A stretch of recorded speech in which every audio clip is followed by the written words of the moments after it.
only played 20 minutes in their previous outing, but they were a plus 23 on the box score. The most effective players of Zamboanga. Villanueva missing.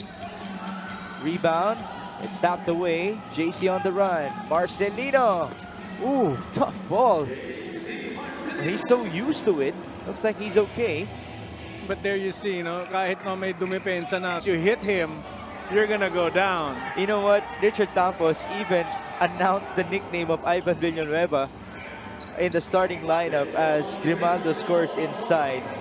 Ivan Villanueva's apparently Bautista could not get it to go. Well, I feel mixed. Being in Zamboanga brought them, they live together, they eat together, brought them closer, rather than coming back to Manila where everybody goes home to their own respective homes.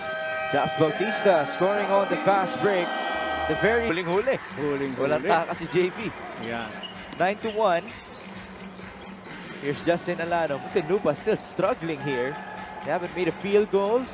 Almost a turnover. Domart Matiliano for 2. Oh, he needed that shot for sure. Yes, talaga naman. Matiliano needed a confidence booster right there. Napaganda pa. Nawala na kay Alano. Diretso naman sa kamay ni Matiliano.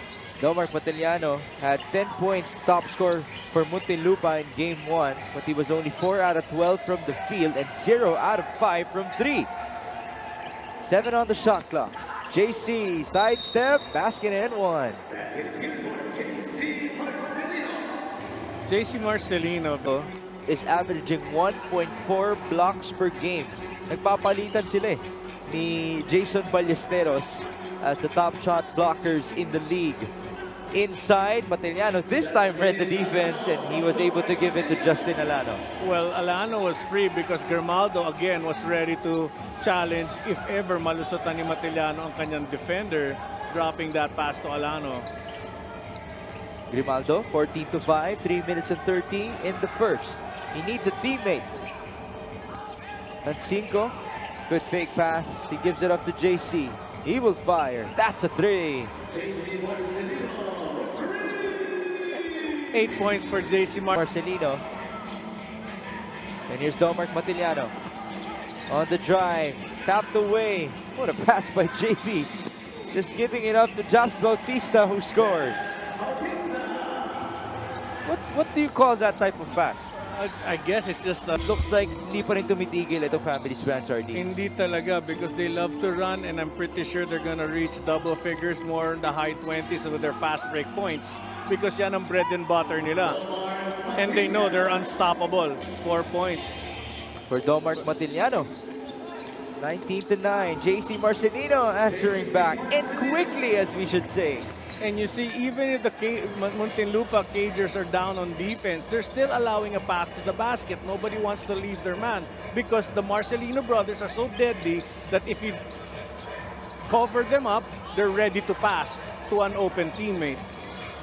JC Marcelino has actually outscored Zamboanga in this game, 10-9. Domart Matiliano, he needed that one. That's his first 3 in this series. 7 points for Pick your poison. Jamo Eguilos cuts inside, attracts the attention, finding Chito Jaime free. So you really have to choose, sino babantayan mo dun sa dalawang big men na yon. 3-pointer was too strong for B-Boy Engio. Here's JC Marcelino. Sidestep. Wow, what a move. This guy's just something else. And he had 2 teammates on the wing, just ready for a pass, but JC just finished as expected. It's 25-12, 10 seconds to go. Matiliano on the layup. Good for him to answer back here, and he will also proceed to the line. Para sa Muntinlupa, pero ang fast break points mix makikita natin 7-0 favoring Zamboanga, habang ang turnovers naman Muntinlupa with 5 and 1 lang turnover para sa Zamboanga. Well, you did mention that is the category that we have to watch out for at the start of this game. Jamo Eguilos scoring, and then he's called. Or no, he actually did tell us he wasn't able to move that foot for 10 minutes. For 10 minutes. Tagal nun. Wow, so defense right now. This will allow Ignacio to get ignited sa ating, di ba? Could be. Comia. This time missing on the floater, Mac Montilla. By the way, great to see him back. He has a hamstring injury. Ito naman, si Domark Matiliano, he continues to score. But Coach JV, he's doing back in for Jeff Comia. Here's Ivan Villanueva. Now it's Eugene Madera. On to Harold Arboleda. Mac Montilla now. Back to Ivan. Out of passes, 5 on the shot clock. Montiliano has to fire. He puts it in. Well, he's been hitting the threes for Out! You knew it as well. Tot gayon. Tot gayon. Tama ka doon. There you go. Huh? The one that got away for Chito Jaime, the corner specialist. Ito naman si Eugene Madera for Muntinlupa. I was kidding around with Chito Jaime earlier. I told him, you're gonna have 4 3-point shots. Tumawa lang siya. I thought that would have been his first. 29-23, a 9-0 run here for Muntinlupa. Pass great inside. What a feed. That's by JC Marcelino onto Chito Jaime. Wow, that's just the ability to pass Responsible for your team as a coach. At the end of the day, it will boil down to the aggressiveness, the hunger, the passion of your players on the court. Yes, in other words, in my time kasi, huwag kang aalis ng game na dala-dala mo yung salitang sayang. Sayang, sana Showdown between him and Domark Matiliano. Well, he has the luxury really to drop that pass off, and nobody wants to do double team, keep that ball away from JC Marcelino because they're so afraid na tao nila ang makakascore. Matiliano, that's his third 3-point shot of the ball game.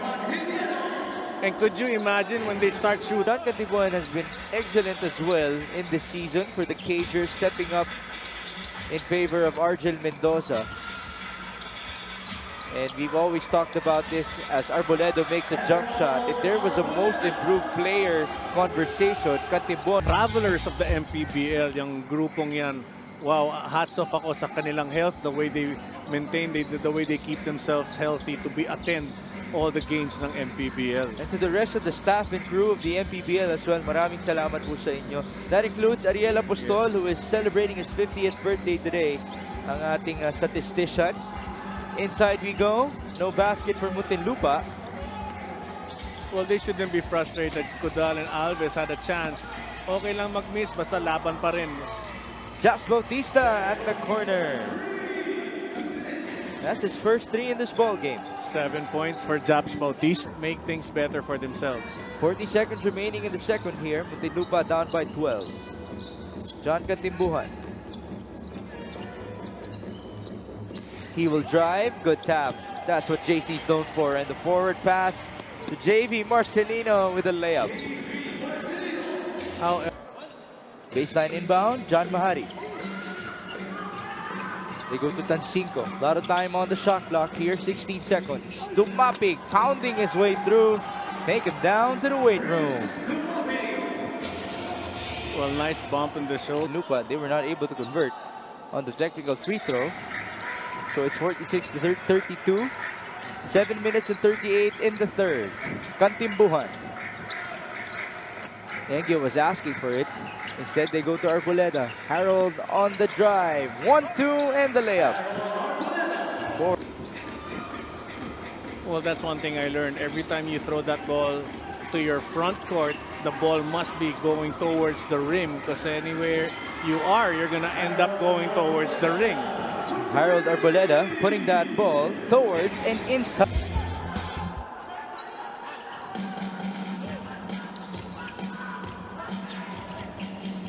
JC Marcelino inside. Dumapig to increase the lead again, and it's back to double figures. Well, they need to make a different players of Zamboanga to steal that ball and how they steal that ball. Just how fast JC and JV do it. Getting to that basketball. Very impressive. JC on the drive. Ayun ba yung sinasabi mong protecting that basketball with your body, and he's able to finish it. Could not convert. Well, Katimbuhan turned his back to the basket, and that's why no call will be made by the referees. If you go strong facing the basket, then you'll probably get a favorable call. Steven Cudal goes down. John Mahari skying high for that rebound, and he gives us that first game. There's a baseball pass here. Engyo able to recover. B-Boy will drive. And he will convert inside. Well, as expected, that's his fourth point, going strong, B-Boy. Everybody suddenly extends out and becomes man-to-man after the first or second pass. It did look like a man-to-man as the attempt happened from Zamboanga. Once the second pass is made, then you'll see they just extend to their man. JV Marcelino, they go to the trailer. Tancinco for 2. Pick your poison, and JC Marcelino knows who's Down by JC Marcelino. And that was against Ivan Villanueva. dumadagdag na ang kanyang stats sa larong ito. Pati block pala, sinasamahan na niya rin. O nagpaparamdam din sa quadruple-double ito si JC Marcelino. As Tancinco scores inside. If I may go back to that point about the Spurs, no?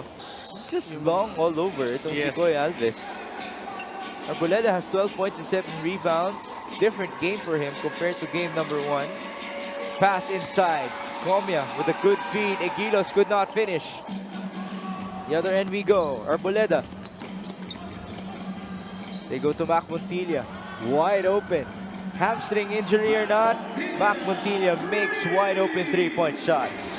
Well, everybody against Bataan in that do-or-die knockout game number 3. Sana may replay. Kasi hindi ako makakapanood ng live at busy ako sa pagtuturo ko. But I will watch that game because that's gonna be an exciting ball. You're covering that game? No. Javi's covering that game as B-Boy Engyo goes all the way for 2. Although another steal, number 5 for JC Marcelino. And the pass to Japs Bautista, but a sorry miss. Biglang nawala yung assist. Oo nga. Could have been number 10 for JC. Mac Montilla, his second 3 of the ball game, and the lead is cut down to 10.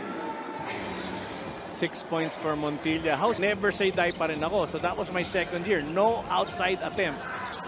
You know, it's still a good thing that you weren't scared playing defense with a broken wrist. No, I wasn't. Because my wrist got injured. Oh, JC Marcelino with a big-time 3. Wow. Still hitting from the outside. 24 points. My injury. And that's how the effort you put in sa laro will give you favorable results. And of course, they're going to have to rely on their composures as well. Etong Muntinlupa to try to survive in the MPBL playoffs. Alley-oop, not completed. Ball retrieved by Muntinlupa. A chance to trim the lead. Montilla, what a fake. Mac Montilla trimming the lead. It's down to 7 points. Well, right now we see a bit of complacency. Miss Montilla getting the board. I don't know why Montilla waited and then he's gonna make that outside pass. Should have run. Oh, hindi pala siya makatakbo. Then I understand even now. Now he has to just settle down. Madera, mid-range is good. The lead is down to 5. Folks, we have ourselves a ball game. Well, scared. Balik tayo. 14 to shoot, 67-62. JC Marcelino. He's 1 assist shy from a triple-double. Japs Bautista for 2. 11 points for Japs Bautista. Rebound Muntinlupa. Mac Montilla. You can see that he's bothered by that hamstring, but still very effective for the Cagers. 5-point deficit. Another steal. That's number 6 for JC Marcelino. Wow. Oh, that's a beautiful pass. Adi Santos onto Tosi Tancinco. Well, 9 points for Tancinco. And you know, it's sad because back-to-back turnovers just gave that game, that the momentum they had away. Engyo. Ball almost stripped. 9 on the shot clock. Madera. They go to Matiliano against Tancinco. He has the mismatch. No space right there. Montilla had to fire. It's too strong. Oh, it ends up with Madera for 2. Well, somebody tapped that ball, probably Alves. Muntinlupa hanging with Zamboanga here, down by 5. 2 minutes and 18 remaining. And in 2 minutes and 18, turnovers is the game factor here. JV on the catch. This time he gets the bounce. Great answer back by Zamboanga. With a sorry miss, the other end we go. Mac Montilla. Down by 7. 90 seconds remaining. Oh, there you see it. Montilla, his hamstring just got to him. B-Boy Engel makes the 3, but they're going to have to stop the play for Mac Montilla. Well, I was going to mention Mac Montilla could have taken Grimaldo one-on-one, but he really can't move anymore. Will they foul here? Tancinco will fire. They will miss. Will the referee stop it? Mac Montilla is really having a hard... He should rethink here. Again, he has been fighting that hamstring injury all game long. You know what? All season long. Yan ang problema ni Mac Montilla. That's a good 3-point shot by B-Boy Engel. A heroic effort from 1 minute and 4 seconds remaining. And Montilla was really contributing for his team. Oh, B-Boy Engel with back-to-back big-time shots. The lead is down to 2 points. With less than a minute remaining. Muntinlupa fighting for survival. They're trying to force a Game 3 back in Zamboanga. 48 seconds remaining. And you know, Mix, masasabi ko lang, mga nanonood dito, mga ibang team na nanonood, nakikita nila, aba, may pag-asa pa lang, pwede pa lang matalo, if ever, itong Zamboanga. Right. Anything can happen in the playoffs, even though it's 1 versus 8 in the South. Matiliano for the lead. No good. Muntinlupa hasn't led in this ball game yet. Will they foul now? They're down by 2. 17 seconds, and there it is. Down by 2 points, and Tancinco will shoot 2 gimmies for Zamboanga. Well, it could have been, you know, if Muntinlupa opted to go strong to the basket and put themselves on the line and maybe get a... For Muntinlupa, dalawa para sa Zamboanga. Both teams are in the penalty. Tancinco's second free throw is good. And this will be, but they're going to have to score at least 4 more to try to send the game into overtime or possibly win it. Kantimbuhan, kick out, Engyo for 3, no good. Rebound, it ends up with Zamboanga. Wow, Grimaldo just, you know, just standing his ground. And it's game over for the Muntinlupa Cagers. That's it. JV Marcelino with the finishing touches. Congrats.